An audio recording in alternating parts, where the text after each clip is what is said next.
gül çemenen sever yarım seni güzel. Yatlap seni her demimden, akar hoşum yetti serden.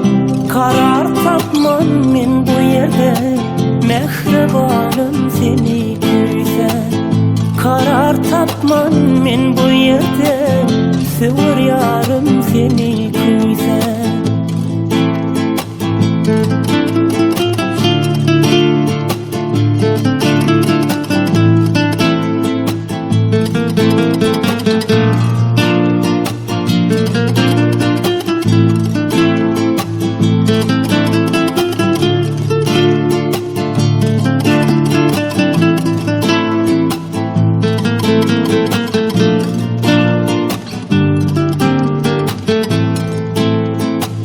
Meşmul kimi çöller gidip, tahir kimi suda yüzüp, perhat deyin kucak geri, garaş yarın seni güzel.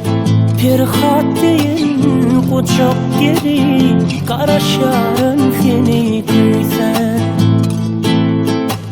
Sen seli almayı dağlar önüm, boşap kaldı yar ucun. Aşıktan yatlap bugün ama yazdım seni güzel. Aşık olan yatlap bugün ama yazdım seni güzel.